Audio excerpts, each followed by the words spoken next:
This kind of healing, and again, the healing that's practiced in healing camp comes from a particular indigenous people in Mexico who are renowned in the indigenous world as wonderful healers. And they've been at this for not just hundreds, but thousands of years. And it's stayed around for all that lengthy time because it helps people. And we who practice this in this culture find that it is at least as applicable here as it is there in the Sierra Mountains of western Mexico.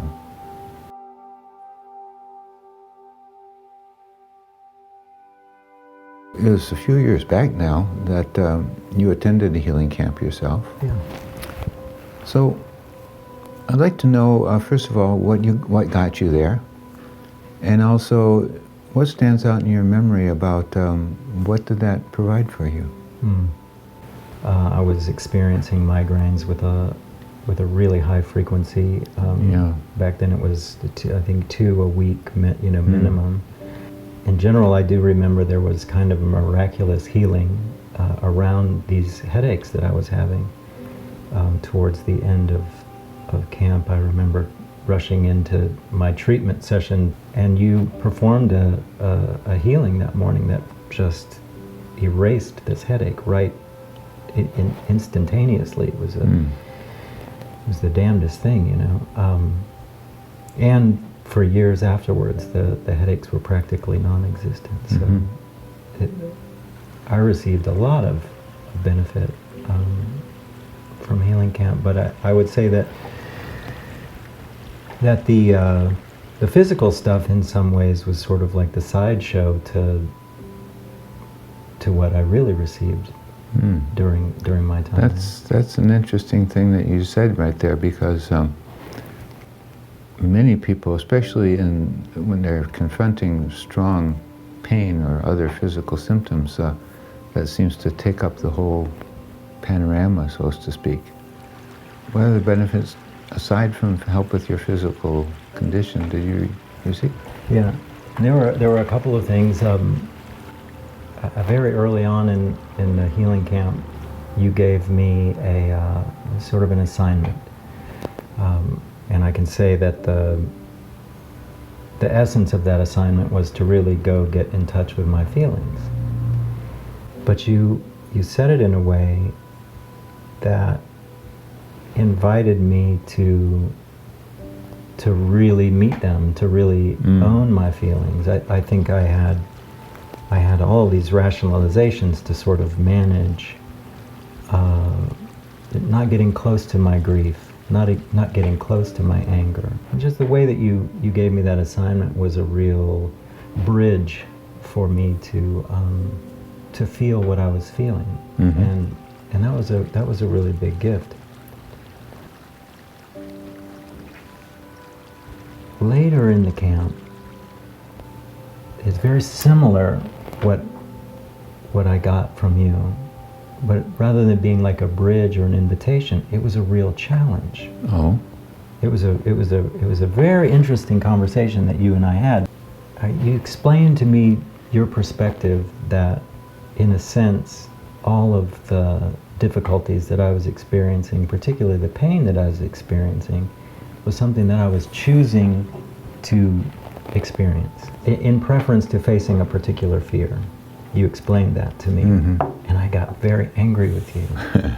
And I demanded that you tell me what this was that you saw me being so afraid of. Your answer was very simple. You said, I remember you also saying, you said, well, I'd be very glad to answer your question. You're afraid of fear.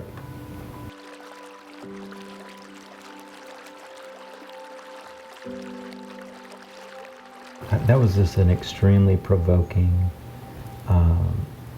challenge. Yeah, I can imagine. In the process of dealing with or sitting in the feelings that stirred up, there was the most amazing moment where something inside me confirmed that it was true. And in that moment, it was as if I saw myself as being in a prison that had never been locked.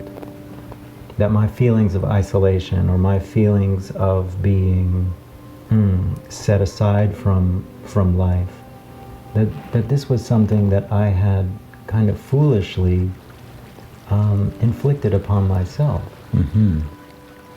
This feeling came over me of that I hadn't felt since I was a boy. My relationship with the world had been reinitiated or something. I had been reintroduced to my own life. Mm.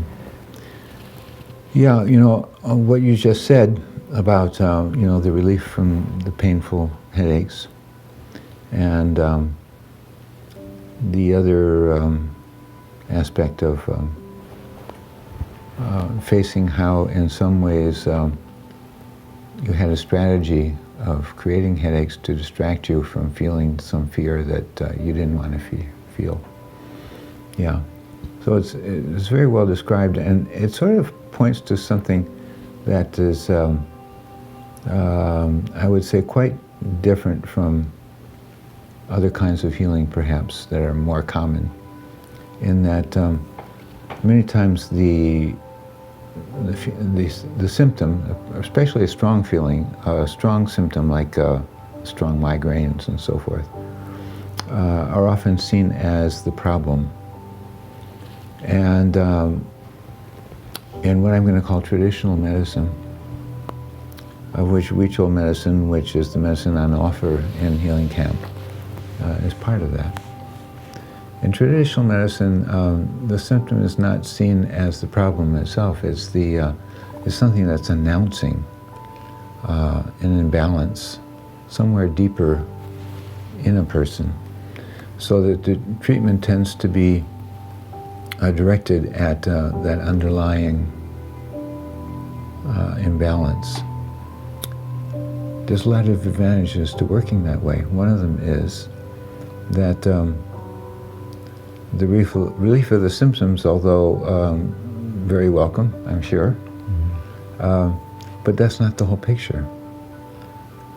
Because in a way, that deep work that the Huichol people knew very well, still practice today and still find it as applicable as ever, produces not just symptomatic relief, but a kind of deep restructuring of the way a person's living, so that the messenger is no longer needed. But you might say, aside from the relief of the pain, in your case, which is a wonderful benefit, in some ways, I'm going to translate what you were saying, that you found a different way to live, and in the end that was at least as precious, maybe even more precious, than the relief of your pain.